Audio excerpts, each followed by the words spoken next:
Oui, bien, la dernière fois, on avait parlé des enfants, hein. Vous vous souvenez que comment le Seigneur Jésus a parlé des enfants.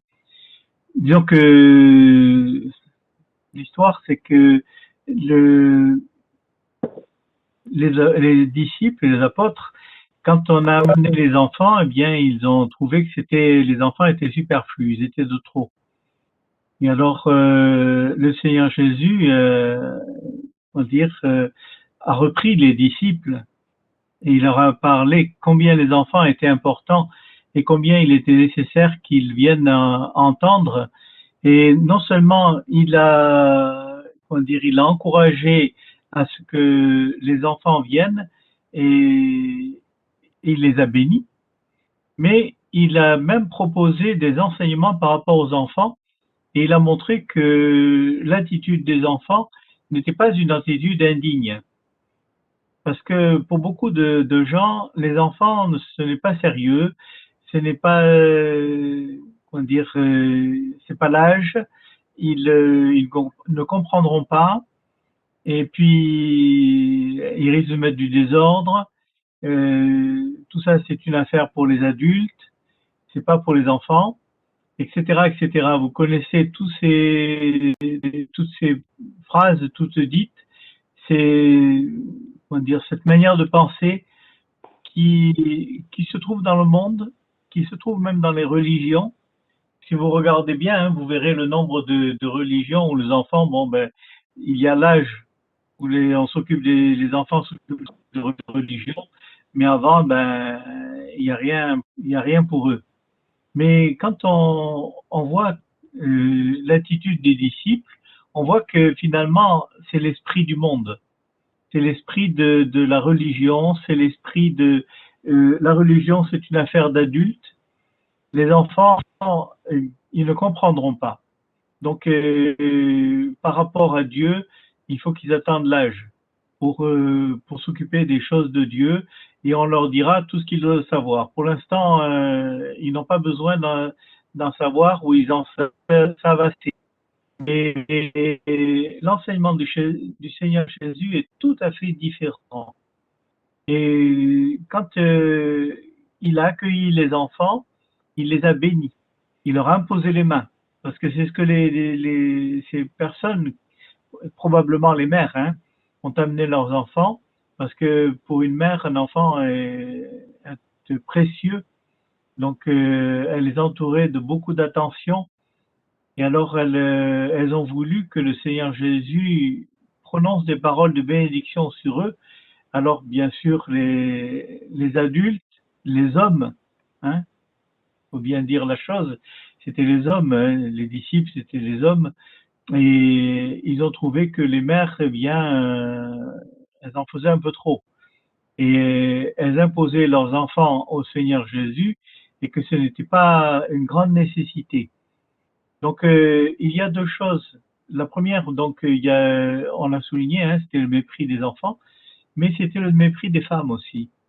Parce que vous pouvez bien imaginer que ce sont les mères qui ont amené les enfants. Donc, ils ont empêché les personnes qui amenaient les enfants, ils ont repris ces personnes, ils ont empêché les enfants. Donc, c'est une discrimination par rapport aux enfants et par rapport aux femmes. Donc ça, c'est deux choses qui sont dans le monde. Aujourd'hui, on en parle beaucoup.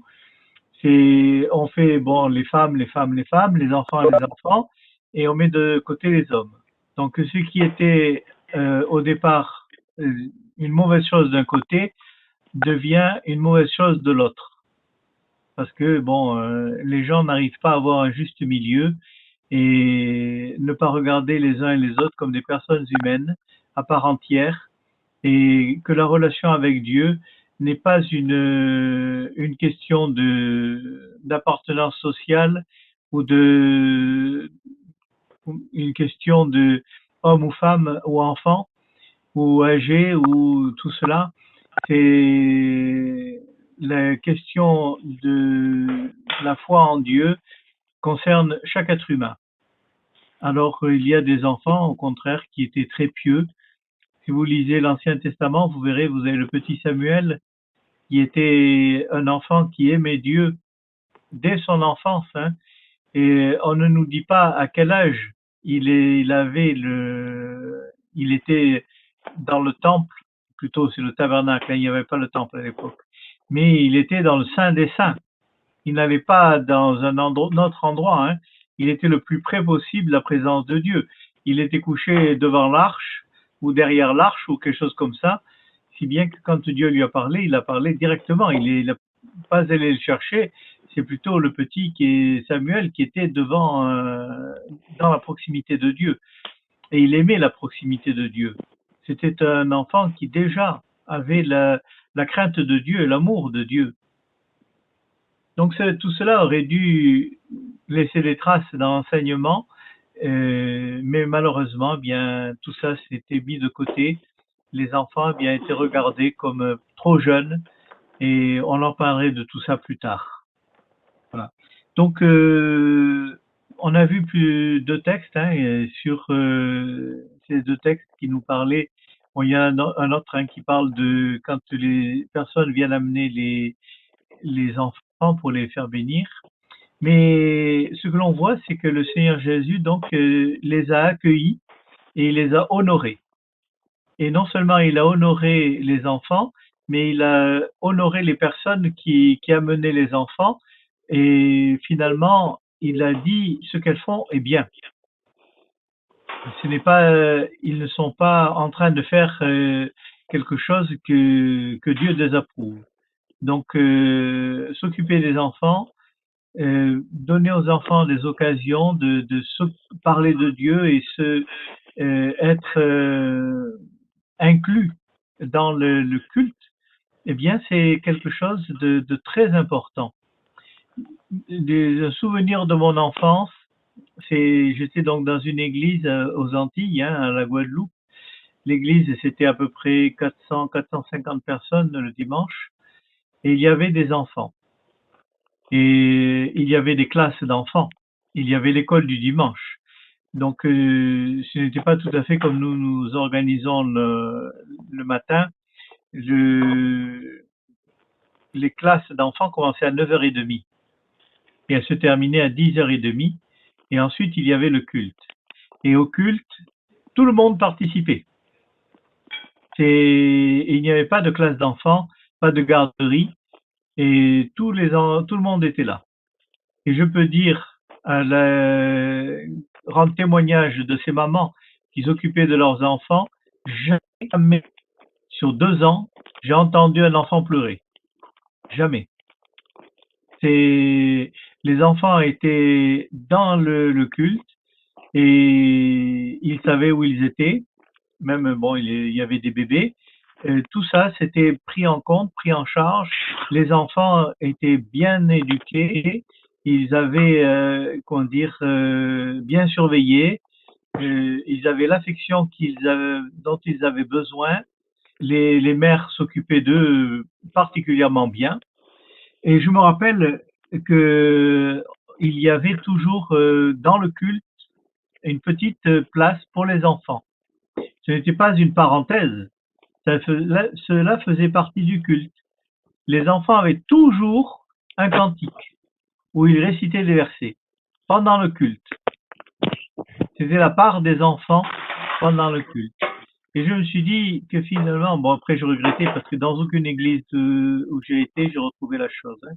Après, on peut pas copier ce que fait une église et faire un copier-coller. Hein. Ce n'est pas pas toujours très logique. Mais ce que je regrette, c'est que les enfants parfois, eh bien, n'aient pas toute la place qu'on pourrait leur donner. Et une petite chorale d'enfants, ben c'est pas plus mal. Qu'ils chantent, qu'ils récitent des versets, c'est mettre les enfants à une bonne place. Et ce que je pense aussi, c'est que les enfants peuvent prier pendant le culte. Il n'y a pas de raison que les enfants ne prient pas. C'est la prière d'un enfant n'est pas inférieure à la prière d'un adulte. Aux yeux de Dieu, une prière, c'est une prière. Que ce soit une prière d'enfant ou une prière d'adulte, Dieu tient compte des deux exactement de la même manière. Ce que Dieu regarde, c'est au cœur, il regarde à la foi. Et si un enfant à la foi est pris de tout son cœur, il n'y a pas de raison que Dieu ne l'exauce pas. Pourquoi Dieu exaucerait la prière d'un adulte et n'exaucerait pas la prière d'un enfant? Parce que c'est un enfant. C'est pas possible. C'est la prière est la prière. Et la personne est une personne. Que ce soit un enfant, un adulte, un vieillard, que ce soit n'importe qui, c'est quelqu'un qui s'adresse à Dieu, qui prie, qui intercède, qui demande, qui a la foi. Tout ça, c'est valable. Dieu ne fait pas de discrimination. C'est pour ça que je pense que on devrait beaucoup plus encourager les enfants à prier et à s'exprimer pendant le culte.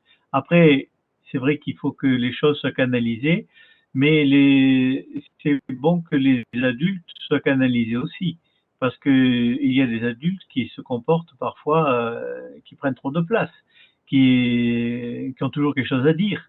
Alors bon, ben ça c'est pas forcément la bonne chose. Je préférerais que les enfants s'expriment davantage.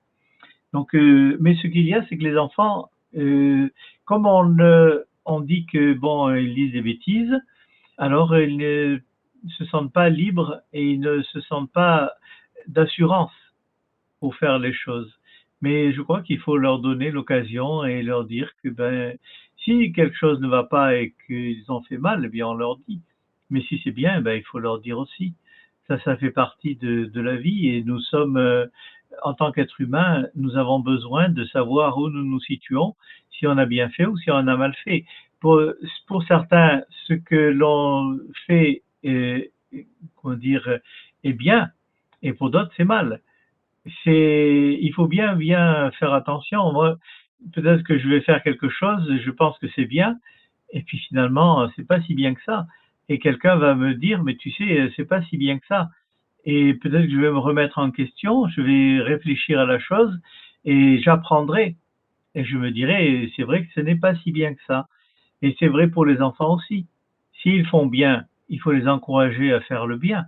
Et s'ils font mal, on leur montre que ce qu'ils font est mal.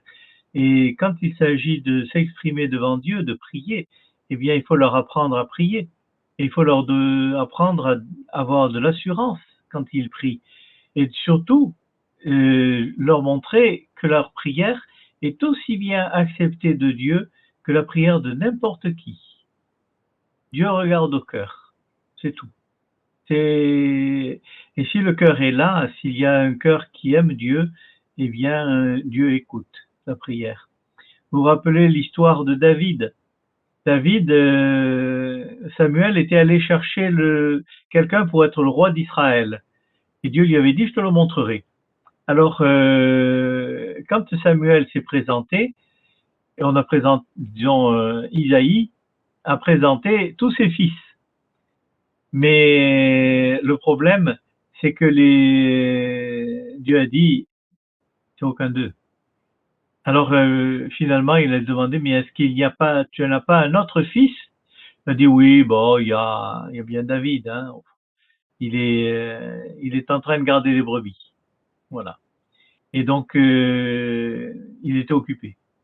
Mais on a dit, et Samuel a dit, on ne commencera pas qu'il ne soit là.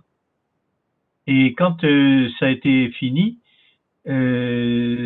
Samuel a oint David pour le roi d'Israël. Et c'était un enfant. Et quand vous regardez Goliath a vu en David qu'un enfant. Il l'a méprisé. Et vous savez pourquoi Saül a pu tuer Goliath? Parce que Goliath a méprisé David. Quand un soldat se présentait pour combattre, il avait toute son armure. Comment une pierre est entrée dans son front? Et normalement, il avait un casque. Et parce qu'il a méprisé David, il a enlevé son casque. Et ça lui a coûté la vie. Il était prêt à combattre. Il a vu un enfant. Il s'est dit, il fait chaud sous le casque. Hein. Il a enlevé le casque. Et David a lui lancé une pierre et l'a fait tomber. Il l'a tué. C'est pourquoi? Parce qu'il a méprisé un enfant. Et cet enfant avait foi en Dieu et il avait déjà été oint pour être le roi d'Israël. Ce n'était pas n'importe qui. C'est donc tout cela nous montre combien ce monde a tendance à mépriser les enfants. Mais vous regardez, vous verrez le nombre de fois où il y a dans l'histoire biblique, mais dans l'histoire de l'Église et dans l'histoire même d'une Église contemporaine, hein, ou pas si loin de nous, il y a des enfants qui avaient beaucoup de piété, qui dès leur enfance servaient Dieu, étaient assidus, faisaient vraiment une grande œuvre chrétienne. Et puis plus tard, ils ont été des missionnaires, ou ils ont été des pasteurs, et ils ont pu, un jour servir Dieu en tant qu'adultes. Mais les choses ont commencé dans leur enfance. Et dès l'enfance, ils étaient déjà assidus, ils étaient pieux, ils recherchaient Dieu, ils prenaient Dieu au sérieux, ils prenaient la parole de Dieu au sérieux. Tout cela, c'est le comment dire, c'est le témoignage que l'on peut lire hein, dans beaucoup de biographies sont comme cela. Vous ferez attention, souvent on regarde le grand missionnaire, mais ou le grand serviteur de Dieu. Mais au départ, il y a un enfant. Et tout le monde commence par être un enfant. Et même dans les proverbes, il est dit que l'enfant montre déjà ce qu'il sera plus tard. Dans l'enfance, on voit l'adulte que cela sera. Et vous avez des enfants qui parlent mal, qui sont indisciplinés, qui sont rebelles, qui sont grincheux, colériques, mais vous savez, l'adulte ne sera pas beaucoup mieux. Hein. Il se contrôlera peut-être un peu mieux, mais il sera quand même, les traits de l'enfant se retrouveront dans l'adulte. Donc c'est quand le Seigneur Jésus a donné un enseignement par rapport aux enfants, il a dit prenez pour modèle les enfants, regardez les enfants. Alors, mais les principaux sacrificateurs et les scribes furent indignés à la vue des choses merveilleuses qu'il avait faites et des enfants qui criaient dans le temple, Hosanna au Fils de Dieu, au Fils de David. Ils lui dirent, entends-tu ce qu'ils disent? Oui, leur répondit Jésus, n'avez-vous jamais lu ces paroles? Tu as tiré des louanges de la bouche des enfants et de ceux qui sont à la mamelle. Et les ayant laissés, il sortit de la ville pour aller à Béthanie, où il passait la nuit. Voilà. Alors, vous avez ces enfants hein, qui ont acclamé le Seigneur Jésus. Quand à l'entrée à Jérusalem, ils ont osé. Ils disaient Hosanna au fils de David. Gloire à Dieu. C'est le fils de David qui arrive. Et donc, ils ont acclamé le Seigneur Jésus. Et probablement, ils ont vu beaucoup plus clair que les adultes dans la personne du Seigneur Jésus. Ils l'ont vu comme le roi et le Seigneur. Bon, bien sûr, il y a tous ces gens qui ont, tous ces adultes, qui ont mis des branchages, des vêtements et tout cela pour devant les pas de l'annon. Et quand le Seigneur Jésus est entré dans Jérusalem, et même il est dit, tout Jérusalem a été ému. Et qui est celui-ci? Mais les enfants, eux, n'ont pas hésité et ils l'ont suivi jusque dans le temple. Et là, le Seigneur Jésus a chassé les vendeurs du temple. C'est la deuxième fois où il chasse les vendeurs du temple. Et il les a chassés quand il est entré dans son ministère. Il les a chassés quand il a quitté son ministère, juste avant la crucifixion. Donc là, il a chassé les vendeurs. Il a rétabli le culte à Dieu tel qu'il devait être. Et puis, les enfants étaient là, ils les acclamaient. Et les souverains sacrificateurs, qui n'ont jamais été scandalisés de tous ceux qui vendaient dans le temple, qui faisaient des charlatans, hein, parce que il y avait des gens qui profitaient de la foi pour escroquer. Et ils n'ont jamais été choqués de tous ces gens. Les enfants qui acclamaient le Seigneur Jésus dans le temple, ils ont trouvé que c'était vraiment... tu ne les arrêtes pas, regarde ce qu'ils font dans le temple. Mais eux toléraient dans le temple des voleurs, des, des gens voilà, qui faisaient des escrocs. Et donc, le Seigneur Jésus leur a cité un verset. Alors, vous vous rappelez quand le diable a repris le Seigneur Jésus, il a cité la parole de Dieu. De nouveau, et le Seigneur Jésus, c'est la même méthode. L'ennemi de Dieu se prononce contre, et le Seigneur Jésus cite la parole. Et il dit, n'avez-vous pas lu?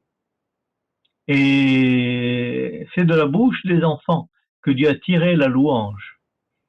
C'est quand un enfant loue Dieu, eh bien ça c'est vraiment quelque chose qui, aux yeux de Dieu, a une grande valeur.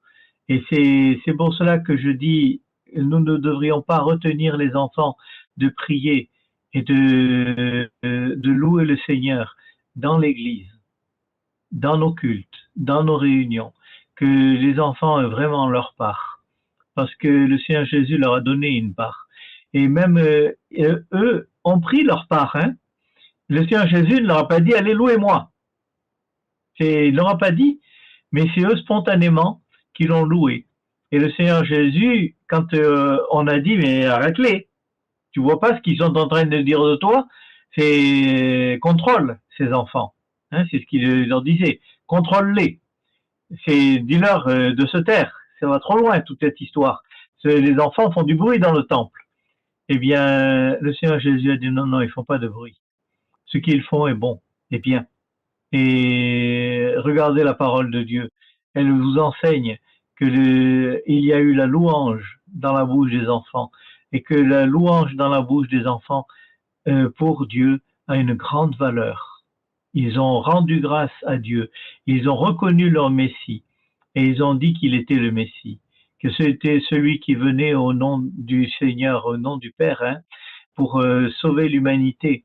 Et donc ils ont proclamé ce merveilleux témoignage que le Seigneur Jésus, le Sauveur du monde, qu'il vient sur la terre pour sauver.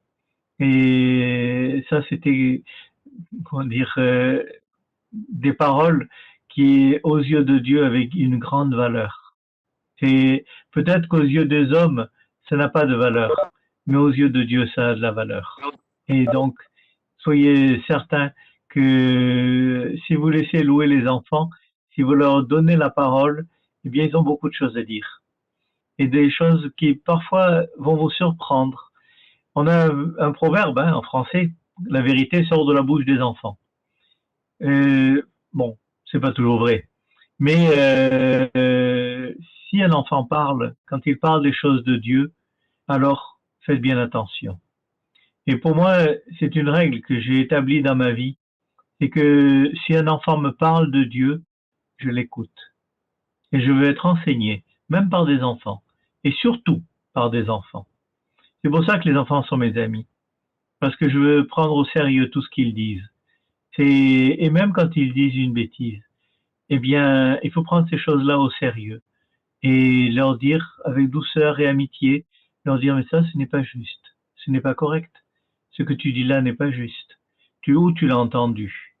Qui t'a donné cette parole pour que tu la répètes et que tu crois que c'est la vérité?